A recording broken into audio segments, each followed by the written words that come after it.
कर मार डाला तेरे मार तू मुझे छोड़ कर चला गया।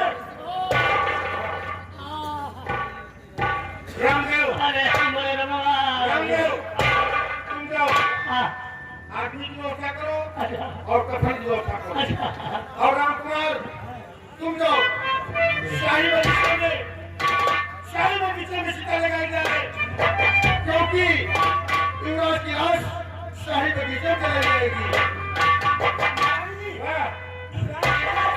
शाही बगीचे में चलाई जाएगी। नहीं मंत्री जी,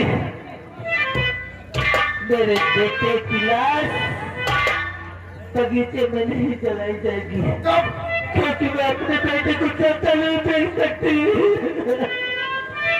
इसलिए हमारे बेटे को आप गंगा नदी में हमारे बेटे का अंतिम संस्कार कर दीजिए।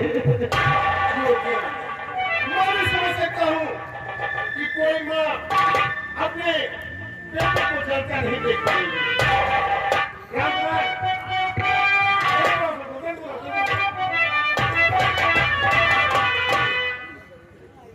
और पिता खिलौना मेरे टूट गया, पिता खिलौना तेरे लाल कोई मेरा आगे लूट गया, कोई मेरा आगे लूट गया। बेटा हमारा हमसे छूट गया।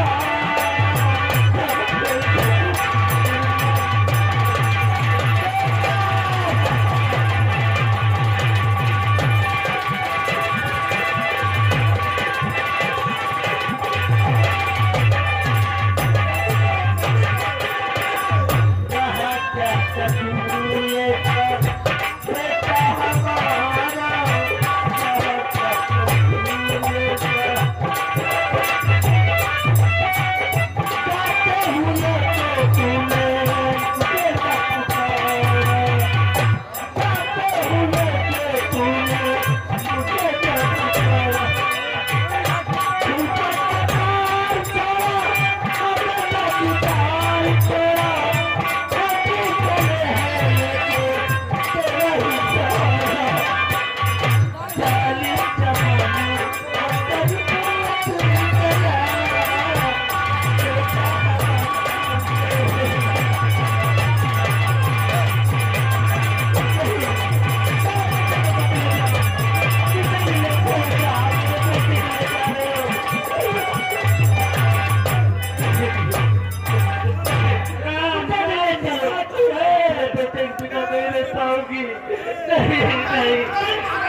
अभी तो शुरुआत है, अभी तो तुम्हें बहुत रोना है महारानी कुसुमावती, अभी तो तुम्हें बहुत रुलाऊंगा।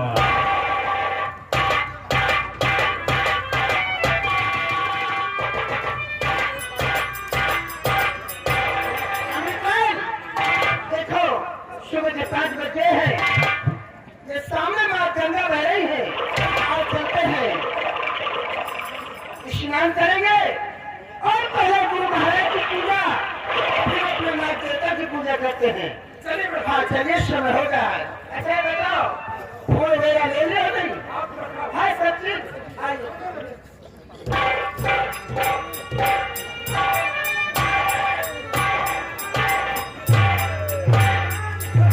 मुर्गा सारा मस्त है।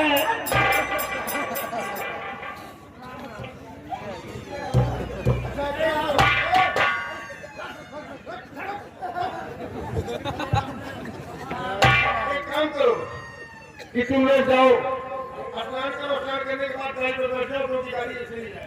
अरे हमारे मारे भैया भैया लो चलो, अरे हमारे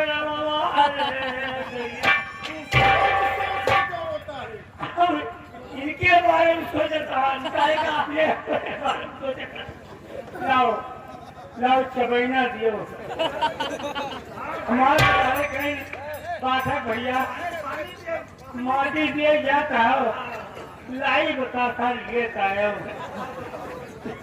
दियो। ये कोई व्यवस्था नहीं है, लेकिन महाराज जी मुझे पूछती है कि राजकुमार के अंतिम संस्कार में कितनी खर्चाई है। तो हम तो बता देगा कि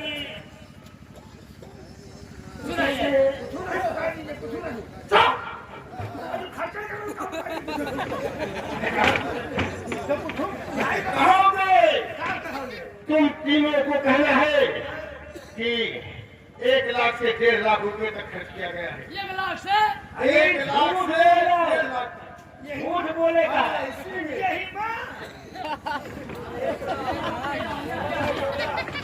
कहोगे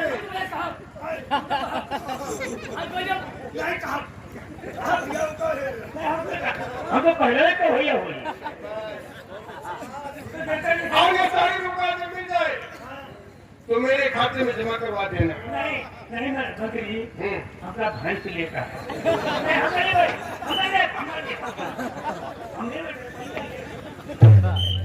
और एक काम करो, युवराज की मौत अकाल मौत है, इनकी आत्मा भटकती रहेगी, इसलिए हम सोचते हैं कि शांति भोज रख दिया गया है। हाँ। तेरा काम किया। हाँ।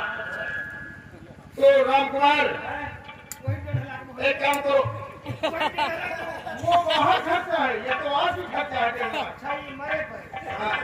चबैना नहीं करेगा। और सुनो रामकुमार, तुम आज से क्रिया बैठ जाओ। भैया हम आज ना बैठो। कब तक बैठोगी? ये कल आगे बैठो कब? जब तुम उम्र को तब।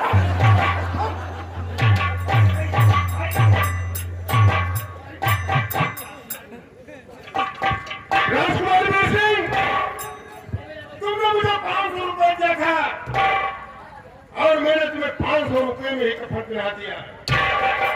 महारानी कुशमावती, तुम्हारे पति महाराज अमर सिंह कोढ़ी हो गए हैं, दरबार में बैठे रहते हैं, लेकिन नुकसान मेरा हो रहा है। सारा घर खाए जा रहे हैं, कभी हलवा बन रहा है, कभी अनार का जूस, कभी मौसमी का जूस, सब तरह का जूस। किसका नुकसान हो रहा है? मेरा हो रहा है। नहीं, महाराज अमर सिंह, आज से तुम्हें एक बूंद पानी के लिए तड़पोगे। कुशमावती, मैं तुम्हारे पास आ रहा हूँ, ऐसी बात बताऊंगा कि तुम मेरे पर विश्वास कर जाओगी, क्योंकि मैं हूँ तुम्हारा वफादार महामंत्री दुर्जन सिंह।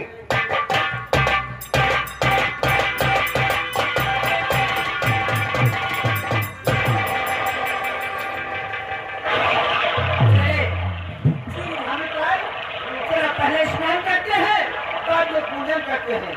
अपने अपने कपड़े उतारो।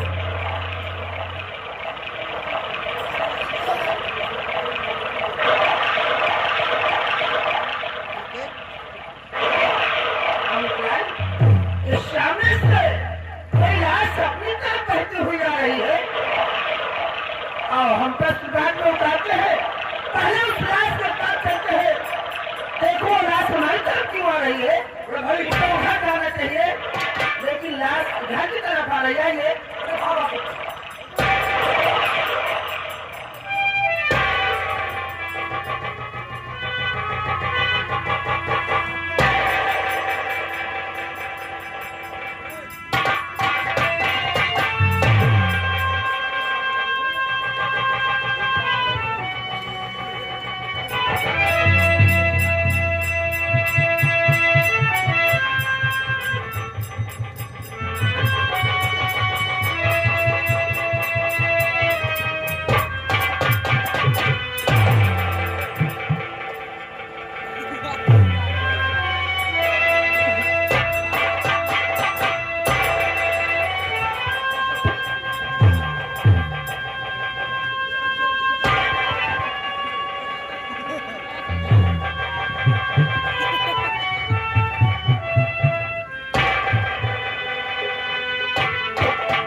नौजवान तो ऐसा लगता है किसी अमीर घराने का है। देखिए इसके गले में सोने की चैन, हीरे जवाहरात के मुठिया और वस्त्र कितने अच्छे हैं। लेकिन एक बात का तुमने ध्यान नहीं दिया, इसका शरीर पूरा नीला पड़ चुका है। आप लोग गौर से देखो अमित लाल, ऐसा लगता है इसे किसी विषैले जंतु ने डसा है या तो उसे जहर देकर मारा गया है। हम अपने एक बात को आजमाते हैं, अगर किसी सर्प ने डसा होगा तो आज हम इस बेल को बजाएंगे और उस सर्प को यहाँ आना पड़ेगा और उसे अपना जहर वापस लेना पड़ेगा। हम इस नौजवान को जिंदा करेंगे और अपना कोई बेटा नहीं है, सिर्फ एक बेटी है। इसे अपने सपेरों की बस्ती में ले जाऊंगा और एक होनहार सपेरा बनाऊंगा। गुरु महाराज, यह देवता महाराज, आज लाज रखना ऊपर वाले। अमृतलाल, हम बेल को बजाते हैं, तुम जरा होशियारी से काम करना।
ना मेरा राज दरबार, ना सेना पत्ता था राज दरबार, ना मेरी माँ महाराज में यहाँ कैसे पहुँचा।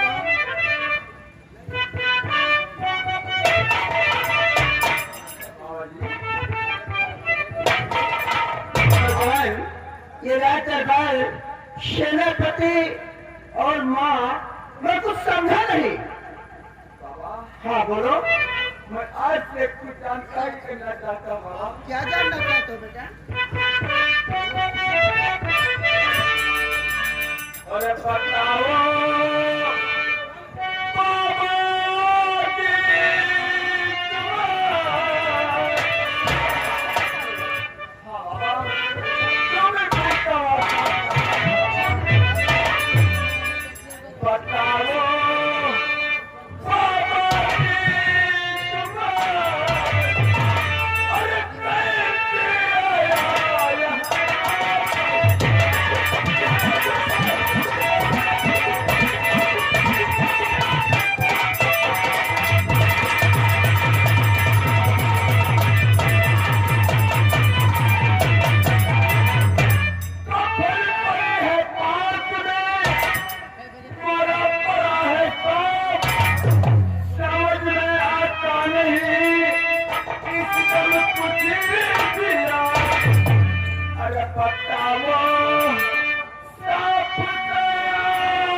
उससे पहले बताइए।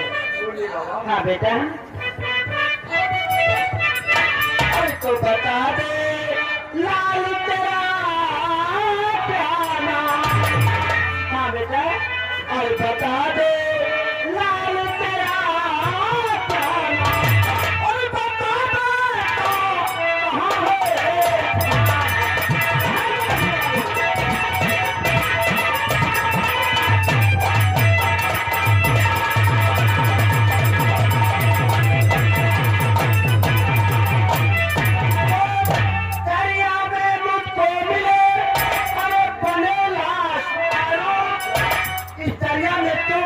हमें लाश के रूप में मिले हो।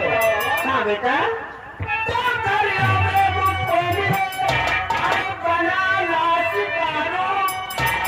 अजीबित भगवान ने किया शासन उठाया। हर पिता का तेरे क्या है नाम, पिता का तेरे क्या है नाम, और बता बेटा कहाँ है।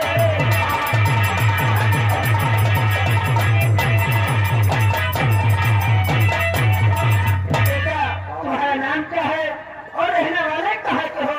मैं, हाँ बेटा, मैं रियासत सूरतगढ़ महाराज अमन सिंह का निवास। मेरा नाम सिंह है बाबा। महाराज अमन सिंह के बेटे हो? आपका नाम वीर सिंह है? अमित लाल, ये तो महाराज अमन सिंह का बेटा है। यहाँ हम लोग जाते हैं राज दरबार में महाराज का भी नाम लेते हैं, लेकिन वीर सिंह तुम घबराओ नहीं। ऐसा लगता है कि तुम्हारे साथ किसी ने दुश्मनी अदा की है। देखो कौन हो सकता है बाबा कि मेरे साथ ऐसी दुश्मनी अदा करेगा? तुम्हारे घबराओ नहीं, ये सामने जो बस्ती दिखाई दे रही है हम सपेरे की बस्ती है। हाँ, हम तुम्हें अपने बस्ती में चलते हैं और तुम्हें घोड़हार सपेरा बनाऊंगा। लेकिन बेटा तुम्हारा नाम बदलकर आज से हम तुम्हारा नाम संतवीर रखते हैं। बाबा हाँ, आप जिस तरह सपेरा है उसकी तरह मुझे तुम्हें नाम सपेरा बनना पड़ेगा। हाँ, नहीं तो बेटा हो सकता मेरा नाम वीर सिंह की बजाय संतवीर। अगर किसी दुश्मन ने आपको पहचान लिया तो। और सुनो, सही कह रहे हैं, हमारी कुटिया में यानी हमारी झोपड़ी में हमारे पास एक बेटी है, वो हमारे भाई की है जिसका नाम बिजली है। और चलते हैं आपको मिलाते हैं उससे। अरे बाबा चलिए चलिए, हम चलने तैयार हैं।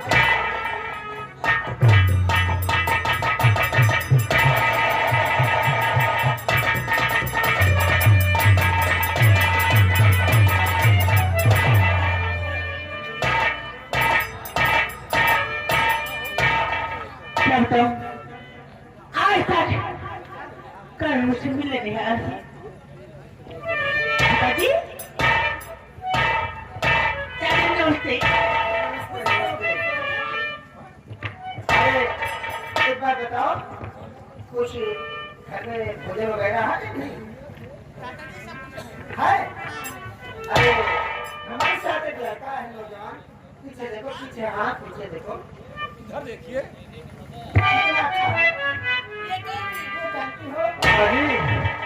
यही आपकी बेटी है?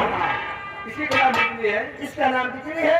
हाँ। ये रियासत सूरतगढ़ महाराज अमन सिंह के बेटे, इनका नाम वीर सिंह है। इन्हें सब वापस लिया था और मैंने इन्हें जिलाकर अपने पास लाया हूँ। आज से तुम्हारा भाई है, तुम इसकी बहन। अरे बहन क्या रहेगा? अरे इतनी दूरी क्यों खड़ी है? अपने भाई से नहीं मिलेगी? अरे बहन बिजली, तुम लोग बात करो, हम भोजन करते हैं, फिर आकर तुम भी भोजन करना। बहुत सोती हो।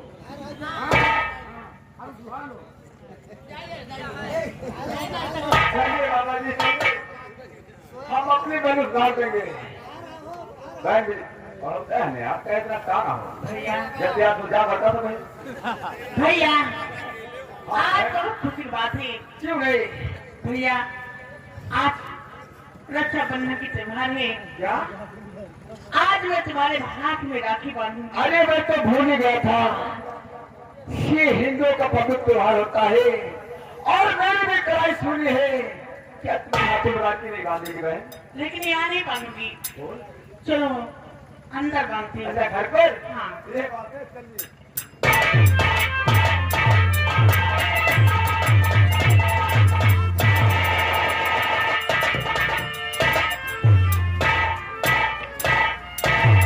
महारानी पुष्पावती इस समय अपने आराम गृह में है।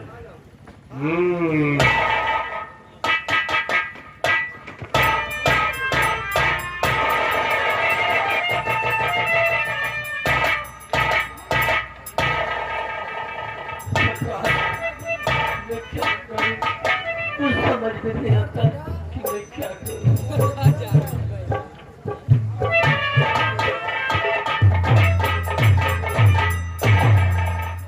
मंत्री जी, क्या बात है? सबको छुपाए हो और कुछ बोलते भी नहीं। हेलो मनोज भैया, क्या बात है? थोड़ा अंदर आ जाइए आप। कुछ तो बताइए मंत्री जी, आखिर बात क्या है? मेरा दिल बैठा जा रहा है।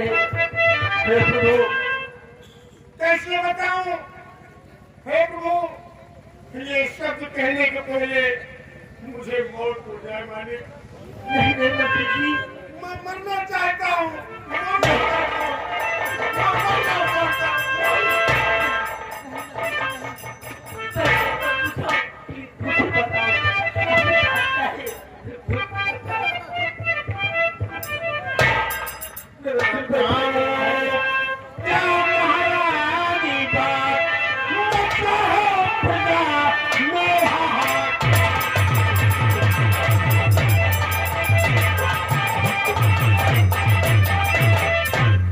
हुआ महाराज को फूट गई तकदीर, इधर मरायू राज है ना सूझे तकदीर। बताओ क्या महारानी का मचा है खुदा में हाहाकार।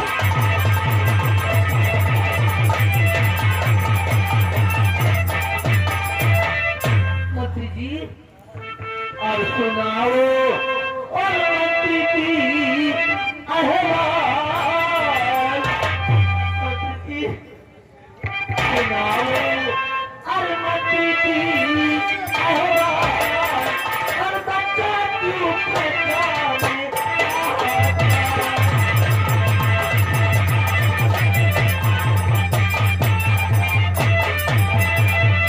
सेनापति ना दगा बीच हमारे साथ। सजा दिलाऊंगी उसी और मट्टी की मैदान। मिलेगा अब मुझको और बच्चा क्यों पैदा में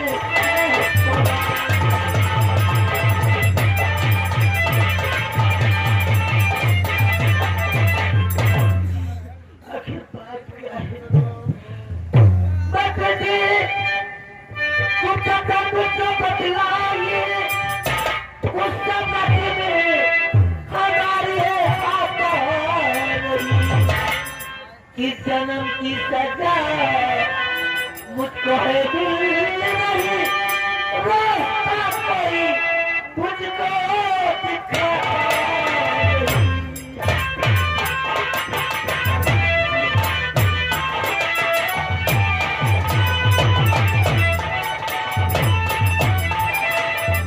महारानी जी, रास्ता तो मैं बता दूंगा, लेकिन उसमें आपको मेरी मदद करना पड़ेगा। मदद? कैसी मदद की? आज मैं रियासत की तरफ निकला था घूमने कि देखूं पंचायत चुनाव आ रहा है, तमाम लोग जाकर के जनता को भड़काएंगे, मैं जाऊं अपनी जनता को देखा करूं। तो मैं वहां देखा कि सारे नगरवासी हमारे जैसे छोड़कर जा रहे हैं, छोड़कर जा रहे हैं? दूर जा रहे हैं। आखिर बात क्यों? महारानी, मैंने उसे पूछा कि आप लोग आखिर क्या कह रहे हो? तो उन्होंने ऐसा उत्तर दिया कि महाराज को कौन हो गया, हम लोग राजकुमार का विश्वास करके रियासत में रह रहे थे, लेकिन आज वो राज भी खत्म हो गया।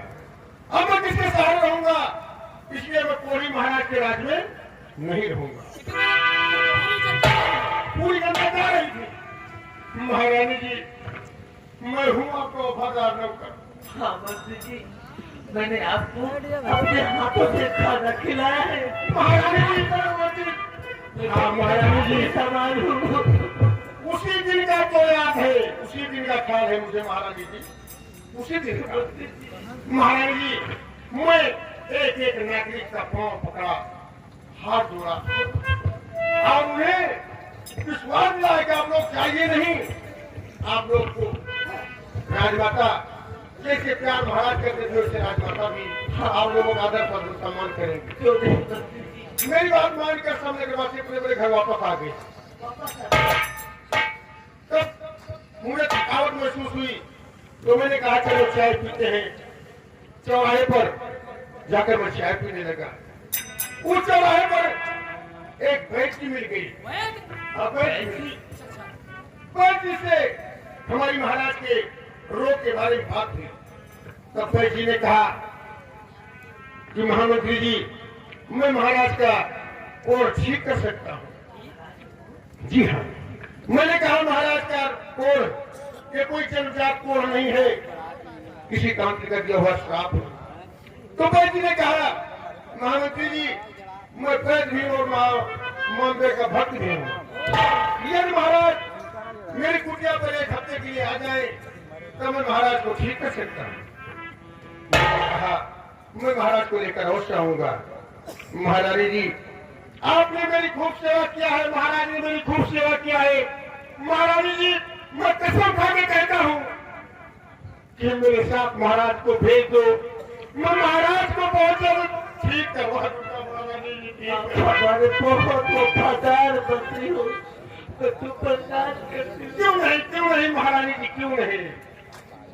अगर ये बात है हमारे स्वामी जी यदि एक हफ्ते में ठीक हो सकती ठीक हो जाए ठीक हो जाए तो मैं अपने स्वामी को जरूर भेजूंगी। आपके क्यों भेजूंगी? हाँ, मेरे नाम ले जाओ। जाओ जाओ महाराज को लेकर आओ। जाओ जाओ हम भी